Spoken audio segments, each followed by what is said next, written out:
अस्सलाम वालेकुम।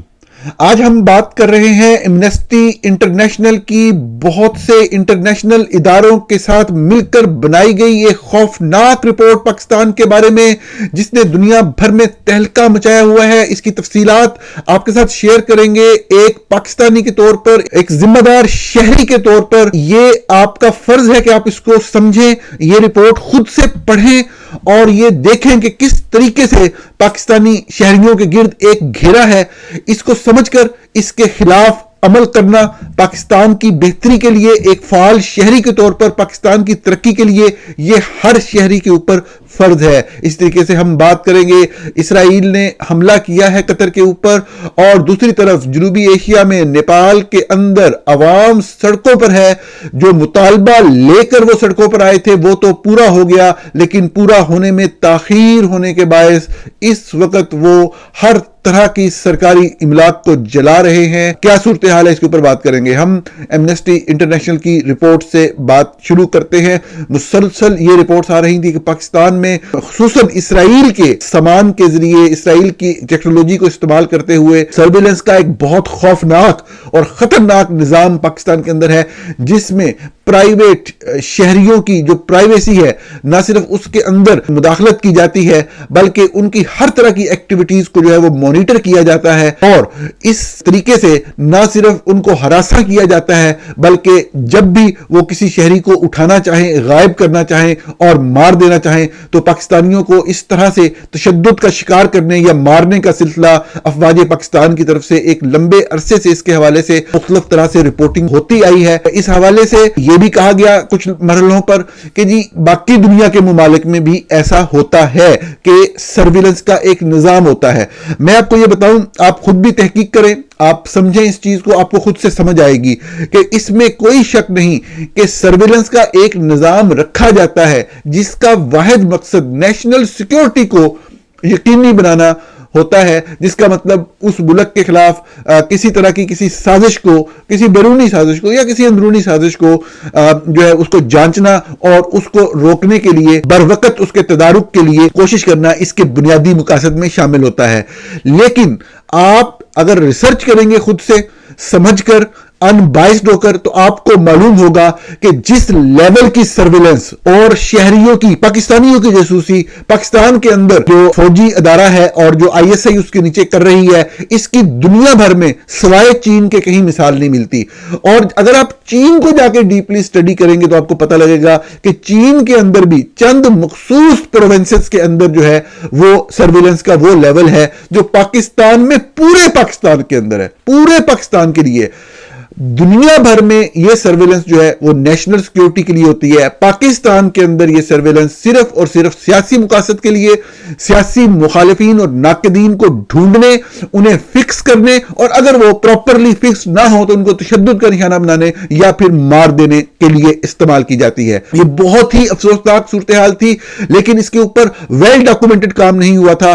अब मुख्तलिफ दुनिया भर के सहाफती इदारों और ह्यूमन राइट ऑर्गेनाइजेशन और टैक्स से रिलेटेड इदारों के साथ मिलकर एक जबरदस्त तहकीकात की हैं, और ये तहकीकात जो हैं वो हमें तफसील बताती है कि सर्विलेंस का निजाम पाकिस्तान में किस तरह काम करता है और किन किन मुमालिक की मदद से, किन किन मुमालिक की कंपनियों की मदद से उनकी सर्विसेज को इस्तेमाल करते हुए पाकिस्तानियों के गिर्द जो है वो घेरा मुकम्मल तौर पर तंग करके रखा गया हुआ है।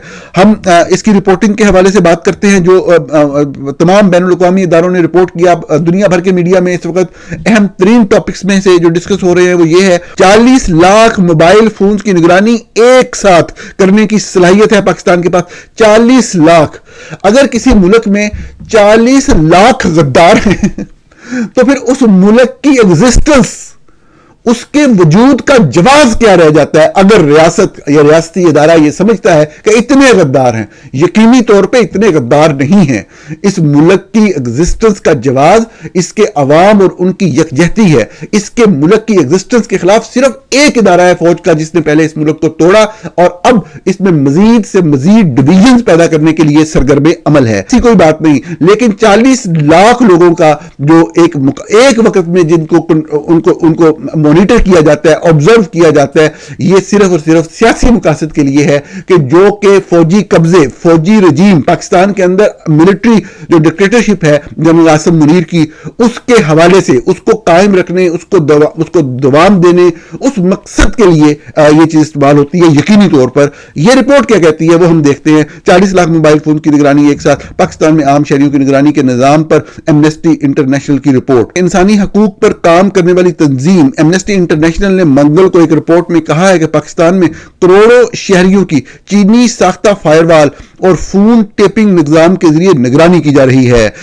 ऐसा पूरी दुनिया में किसी मुल्क में नहीं है। निगरानी मैंने अर्ज किया कि है, तो हम सब मुल्क करते हैं, किस मकसद के लिए करते हैं या कितने लोगों की करते हैं आप सब लोग जानते हैं। सैकड़ों या हजारों में वो तादाद जा सकती है चंद ऐसे ममालिक में जहां प्रॉब्लम हो, लेकिन पाकिस्तान के अंदर आप देख सकते हैं करोड़ों लोगों की जो निगरानी है वो की जाती है। इसका मकसद क्या है आप सब लोग जानते हैं। एमनेस्टी ने अपनी ताजा रिपोर्ट में यह भी कहा है कि पाकिस्तान निगरानी और सेंसरशिप का यह निजाम चीनी, यूरोपी और शमाली अमरीकी कंपनियों की मदद से चलाया जा रहा है, जिसके जरिए सोशल मीडिया से तनकीदी मवाद और इख्तलाफी आवाजों को सेंसर किया जा सकता है, जो रियासती निगरानी की एक बड़ी और खौफनाक मिसाल है। ये जितने भी इलाकों का उन्होंने जिक्र किया कि यहाँ की कंपनियां पाकिस्तान को ये सर्विसेज प्रोवाइड कर रही हैं, by the way in services के अगेंस्ट पेमेंट की जाती है, पैसा दिया जाता है। पैसा कहां से दिया जाता है? ये काबिज जर्नैल यकीनन अपनी जेब से नहीं देते, ये पैसा साफ है मेरे आपके गरीब पाकिस्तानियों के टैक्स पेयर से जा रहा है, हमारे पैसे से हमारी निगरानी जो है वो की जाती है। लेकिन ये जिन इलाकों का नाम दिया गया, आपको मालूम है कि मेन सप्लायर स्पाई टेक है इसका, वो दुनिया भर में इसराइल है, और पाकिस्तानी फौज और इसराइली फौज के बहुत ही क्लोज मरासम है। आपने देखा कि दुनिया भर में जो इसराइल के मामला पिछले 2 साल में रहे, हर यूरोपीय मुल्क के अंदर बड़े बड़े मुजाहरे हुए। पाकिस्तान के अंदर आपको कहीं पे भी एक बड़ा मुजाहरा नजर नहीं आया होगा, एक आध वाक़े के अलावा। आपके सामने जो सेनेटर मुश्ताक थे वो पूरी कोशिश करते रहे इस्लामाबाद के अंदर मुजाहरा करने की, लेकिन उनको आपके सामने आपने देखा कि किस तरीके से पूरी रियासत ने मिलकर उनको चंद लोगों तक महदूद रखा और लोगों को बाहर निकलने से रोका और उनको मुसलसल जो है वो अजियत और तशद्दुद का निशाना बनाया। यही वो एक बेसिक अलायंस है इसराइली डिफेंस फोर्सेज और पाकिस्तानी आर्मी के दरमियान। उनके तरीकाकार में जिस तरीके से वो शहरियों को टारगेट करते हैं, जिस तरह से उनकी सर्वेलेंस करते हैं, ये सारा निजाम मिलता है। लेकिन इसराइली हकीकत बहुत मरतबा रिपोर्ट हो चुकी है। अभी तफसीली रिपोर्ट के अंदर जितने भी दूसरे ममालिक जो है वो ये वाला टेक जो है स्पाई टेक फराहम कर रहे हैं और सर्विसेज फराहम कर रहे हैं शहरियों की सर्वेलेंस के हवाले से, उसकी तफसीलात एमनेस्टी की आज की रिपोर्ट में आई हैं। एमनेस्टी इंटरनेशनल की रिपोर्ट में कहा गया है कि लॉफुल इंटरसेप्ट मैनेजमेंट सिस्टम के जरिए कम से कम 40 लाख मोबाइल फोन एक साथ टेप किए जा सकते हैं, जबकि इंटरनेट के मवाद को फिल्टर और सेंसर करने के लिए इस्तेमाल होने वाला वेब मैनेजमेंट सिस्टम 2.0 फायरवॉल एक मरतबा फिर से 20 लाख इंटरनेट सेशंस को ब्लॉक कर सकता है। माहिरीन के मुताबिक यह एक ऐसा निजाम है जिसे पाकिस्तानी सार्फिन की फोन कॉल, पैगामात और दीगर डाटा तक रसाई के लिए इस्तेमाल किया जाता है। एमनेस्टी की रिपोर्ट में तहकीकात से पता चलता है किस तरह पाकिस्तानी हुकाम ने जदीद तरीन निगरानी और सेंसरशिप टूल की खुफिया आलमी सप्लाई चेन के जरिए गैर मुल्की कंपनियों से टेक्नोलॉजी हासिल की, खास तौर पर नया फायरवॉल वेब मॉनिटरिंग सिस्टम जैसे WMS 2.0 का नाम दिया गया। रिपोर्ट के मुताबिक WMS फायरवॉल इब्तदाई तौर पर कनाडा की कंपनी सैंडवाइन की तरफ से फराहम करदा टेक्नोलॉजी का इस्तेमाल करते हुए आगे बढ़ाई गई। रिपोर्ट के मुताबिक 2023 में सैंडवाइन की तहलील के बाद चीन में मुकीम गेज नेटवर्क की नई टेक्नोलॉजी अमेरिका से नियाग्रा नेटवर्क्स और फ्रांस से टेल्स की तरफ से फराहम करदा हार्डवेयर और सॉफ्टवेयर का इस्तेमाल करते हुए फायरवॉल का एक नया वर्जन बनाने के लिए इस्तेमाल किया गया। पाकिस्तान का WMS और लब्स वॉच टावर्स की तरह काम करते हैं और आम शहरियों की मुसलसल जासूसी करते रहते हैं। एमनेस्टी इंटरनेशनल की सेक्रेटरी जनरल एग्नेस केलामार्क ने बयान में कहा कि पाकिस्तान का वेब मॉनिटरिंग सिस्टम और कानूनी इंटरसेप्ट मैनेजमेंट सिस्टम आम शहरियों की जिंदगी पर मुसलसल नजर रखे हुए है। उन्होंने कहा पाकिस्तान में आपके टेक्स्ट, ईमेल, कॉल, इंटरनेट तक रसाई सबकी जांच पड़ताल की जा रही है, लेकिन लोगों को इस मुसलसल निगरानी का कोई इल्म नहीं। यह खौफनाक हकीकत इंतहाई खतरनाक है, ये एमनेस्टी इंटरनेशनल कह रहा है, क्योंकि ये साए में काम करती है। इजहार राय की आजादी और मालूमात तक रसाई को शदीद طور پر محدود کرتی ہے. یہ ایمنسٹی انٹرنیشنل نے کہا ہے پاکستان کے بارے میں. جنرل عاصم منیر کی ڈکٹیٹرشپ کے بارے میں شفافیت یا احتساب نام کی کوئی چیز نہیں. ایمنسٹی انٹرنیشنل نے اس رپورٹ کو شیڈوز آف کنٹرول کا نام دیا ہے اور بتایا ہے کہ 1 سال پر محیط جو یہ تحقیقات تھیں اس میں جن دیگر بین الاقوامی اداروں نے کام کیا ان میں شامل ہیں paper trail media, DER standard, follow the money, the globe and mail, justice for Myanmar, inter sec lab and TOR project. یہ وہ تمام بین الاقوامی کریڈیبل معروف ادارے ہیں جنہوں نے اس رپورٹ کے اندر کام کیا. اور یہ تمام جو اگر آپ خود پڑھنا چاہیں تو ایمنسٹی کی انٹرنیشنل کی ویب سائٹ پر جا کر آپ اس رپورٹ کی تفصیلات میں جا سکتے ہیں. آپ پڑھیں اور آپ کو بتایا گیا ہے وہ کس طرح سے کام کرتی ہے, کون سی کمپنی اس کو پرووائڈ کرتی ہے, اور یقیناً یہ ملینز آف ڈالرز کا جو ایک پیمنٹ کرنی پڑتی ہے پاکستان کو, وہ میرے آپ جیسے غریب لوگوں کے جو ٹیکسز ہیں ان سے یہ کی جاتی ہے. اور اس کا مقصد صرف یہ ہوتا ہے کہ جو ایک لیجیٹیمیٹ طریقے سے, انلیگل طریقے سے ایک آرمی چیف نے اپنی جو قبضہ ہے, اپنی جو حاکمیت ہے, اپنا جو بطور آرمی چیف عہدہ ہے اس کو برقرار رکھنا ہے. جس طرح کہ پہلے آپ کو پتا ہے اسی نظام کو استعمال کرتے ہوئے جو ہے وہ 26ویں آئینی ترمیم جو ہے پاس کروانے کی کوشش کی گئی, آرمی ایکٹ کے اندر امینڈمنٹ کی کوشش کی گئی کہ مدت 3 سے 5 سال کر دی جائے, جو کہ میں نے آپ کے سامنے ایکسپلین کیا کہ وہ کامیاب نہ ہو سکا کیونکہ پارلیمنٹ بھی نامکمل تھی اور لوگوں نے باہر آ کر بتا دیا کہ کس طرح سے ان کو ہراساں کیا گیا. یہی وہ نظام ہے, یہی وہ چیزیں ہیں. یہ ایمنسٹی وہ تفصیلات اور شواہد آپ کے سامنے لے کے آئے جس کو کنٹرول کرتے ہوئے ان لوگوں کو کنٹرول کیا جا رہا تھا, ووٹ دلوانے کے لیے دبایا جا رہا تھا. آگے چلتے ہیں ناظرین. آپ نے دیکھا, خبروں میں سنا ہوگا, قطر میں حملہ کیا ہے اسرائیل نے, اور یہ کہا گیا ہے کہ یہاں پر حماس کی ایک میٹنگ ہو رہی تھی اور وہاں پہ ہم نے حملہ کیا ہے. جبکہ جو اس کا دوسرا ایک موقف ہے قطر کی طرف سے وہ یہ ہے کہ یہ جو رہنما وہاں پہ بیٹھے میٹنگ کر رہے تھے, یہ امریکی صدر ڈونلڈ ٹرمپ کی طرف سے جو ایک پیشکش ہے کہ کسی طریقے سے جنگ بندی ہو, اس کے اوپر غور کرنے کے لیے بیٹھے تھے. اور اسرائیل نے اسٹریٹ فارورڈلی یہ کہا ہے کہ یہ حملہ ہم نے امریکہ کی مدد سے کیا ہے. یہ بہت خوفناک حقیقت ہے. قطر گلف کے ان ممالک میں سے ہے جو نسبتاً انڈیپینڈنٹ اور کافی حد تک ہیومن رائٹ کا خیال رکھتے ہیں. باقی ممالک کی طرح, جس طرح یہ جتنے بھی وہاں پہ کے جو روگ ایلیمنٹس ہیں اس خطے میں, جس طرح پاکستانی آرمی ہے تو ان کی انفلٹریشن یا پریزنس ہے سعودی عربیہ میں, UAE میں, یہ جو چاہیں وہاں پہ کر سکتے ہیں.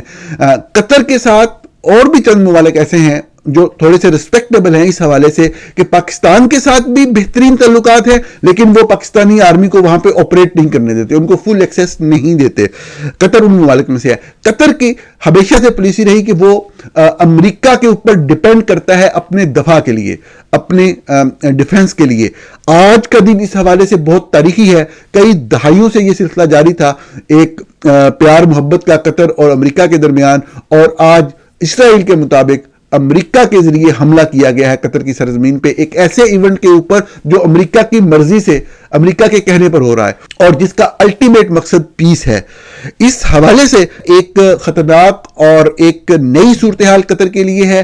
قطر کو یقیناً سوچنا ہوگا اس حوالے سے کہ کس طرح سے اپنے دفاع کے معاملات کو کیا کسی اور کے اوپر چھوڑا جا سکتا ہے, کس طرح چھوڑا جا سکتا ہے. ابھی امریکہ کی طرف سے مکمل رد عمل آنا باقی ہے. محمد تقی انہوں نے ایک چیز لکھی, ڈاکٹر کسنجر ٹو قطر, جو ہینری کسنجر تھے, former secretary of state of United States of America, ان کو وہ کوٹ کر رہے ہیں. It may be dangerous to be America's enemy but to be America's friend is fatal. یہ بڑی اہم بات ہے اور قطر یقینی طور پہ بہت سے میدانوں میں, اکانومی کے میدان میں, صرف آئل پروڈکشن کے علاوہ بھی اپنی اکانومی کو آگے لے کر چل رہا ہے. بہت اچھی سروسز دینے والے ادارے قطر کے پاس ہیں, لیکن اس حوالے سے وہ پیچھے تھا اور یقینی طور پہ قطر کو ایک دھچکا لگا ہے. اور اب دیکھنا یہ ہوگا کہ خطے کی پوری ایک جو پولیٹکس ہے اس میں قطر آگے اپنی ڈپلومیسی کو کس طرف لے کر جاتا ہے. یہ بہت اہم واقعہ تھا آج کا. اسی طریقے سے آپ جانتے ہیں, میں نے آپ کو صبح بھی یہ رپورٹ کیا کہ نیپال کے اندر پچھلے مہینے اگست میں نیپال کی حکومت نے انٹرنیٹ پر خصوصاً سوشل میڈیا کی مختلف 26 پلیٹ فارم کے اوپر ایک پابندی لگائی, جس کے حوالے سے عوام میں سے ایک احتجاج اور مطالبات کا سلسلہ شروع ہوا. یہ پہلی مرتبہ دیکھا گیا کہ جنریشن زیڈ کے لوگ جو ہیں، جنریشن زیڈ وہ ہوتی ہے جو 1990s کے آخر اور 2000s کے شروع میں پیدا ہونے والے بچے، یعنی کہ ابھی ان کی عمر جو ہے وہ آپ کہہ لیں کہ 25 26 27 سال، وہ ینگ لوگ جو ہیں، یہ ان کے اندر ایک خاص تحریک تھی اور یہ لوگ جو ہے یہ سامنے آئے اور انہوں نے اپنا ایک مطالبات کا سلسلہ شروع کیا. جب مطالبات نہیں مانیں گے تو وہ مطالبات اور وہ سلسلہ ایک احتجاج میں بدل گیا. نیپال کی اوورال صورتحال آپ جانتے ہیں کہ پہلے وہاں پہ بادشاہت تھی، کچھ عرصہ پہلے بادشاہت ختم ہوئی. ایک طرف سے چائنا کا اثر رسوخ ہے، ایک طرف سے انڈیا کا اثر رسوخ ہے. زیادہ چائنا ڈومینیٹ کر رہا ہوتا ہے، بعض اوقات انڈیا والی سائڈ ڈومینیٹ کر رہی ہوتی ہے، لیکن نیپال کے اندر غربت ہے، بہت کم ایسے وسائل ہیں جن سے اکانومی کو آگے لے جایا جا سکے. کوئی کوشش یا کوئی ویژن والی لیڈرشپ بھی وہاں پر نہیں آتی. جو ایک ایلیٹ کلاس ہے وہ ایک ایلیٹسٹ لائف سٹائل میں زندگی گزارتی ہے. جیسے جیسے ایجوکیشن آتی گئی تو لوگوں میں یہ شعور آیا کہ ہم نے ان ایلیٹس سے قبضہ چھڑوانا ہے، اور اس کا محرک یہ بنا کہ آپ کے سامنے یہ والا جو سوشل میڈیا پر پابندی والا فیصلہ تھا، الٹیمیٹلی اس نے عوام کو باہر نکالا اور عوام کے مطالبات جب منظور نہیں کیے گئے، وہ احتجاج جو ہے وہ بڑھتا چلا گیا. الٹیمیٹلی جب حکومت نے دیکھا کہ یہ کنٹرول سے باہر ہو رہا ہے تو انہوں نے پابندی ہٹانے کا اعلان کر دیا، لیکن تب تک بہت دیر ہو چکی تھی. ان لوگوں نے کہا کہ اب جب تک کرپشن میں ملوث جو سیاستدان ہیں ان کا خاتمہ نہیں ہو جاتا ہم واپس نہیں جائیں گے. اور انہوں نے جو وزیر اعظم ہے انہوں نے ریزائن دیا، ملک سے فرار ہو گئے، فنانس منسٹر کو پکڑا مارا. تشدد کی کسی بھی طور پہ کسی بھی فارم میں حمایت نہیں کی جا سکتی. یہ تمام واقعات جو ہیں احتجاج کو جاری رکھتے ہوئے ہی اس کو اچیو کیا جا سکتا تھا، لیکن یہ جو وائلنس کا ایک ایلیمنٹ ہے یہ افسوسناک ہے. بہرحال اب تک تقریباً 22 بچے جو ہیں وہ مارے جا چکے ہیں ان احتجاج اس ساری صورتحال کے اندر. جو مظاہرین ہیں انہوں نے پہلے پارلیمنٹ کو آگ لگائی، وزیر اعظم ہاؤس کو آگ لگائی، وزراء کے دفاع پر اٹیک کیا، سپریم کورٹ کو آگ لگا دی، اور آخرکار انہوں نے پریزیڈنشیل پیلس جو تھا اس کو بھی نظر آتش کر دیا. ابھی بھی ہنگاموں کا، آگ لگانے کا سلسلہ جاری ہے. دعا ہے کہ یہ معاملات کنٹرول میں آئیں، اور اگر کوئی اچیومنٹ ہوئی ہے ان نوجوانوں کی طرف سے تو اس کو کسی اچھی فارم میں آگے لے جایا جا سکے، ایک جمہوریت قائم ہو جو کہ لوکل لوگوں کی آواز کے اوپر ہو، وہ چائنا یا انڈین سپورٹڈ نہ ہو. نیپالی لوگ بڑے زبردست، بڑے ذہین، بڑے باکمال لوگ ہیں، اور امید یہ کی جا سکتی ہے کہ اس کا جو اختتام ہوگا وہ نیپال کی اور نیپال کے لوگوں کی بہتری کے اوپر ہوگا. ناظرین، پروگرام دیکھنے کا بہت شکریہ.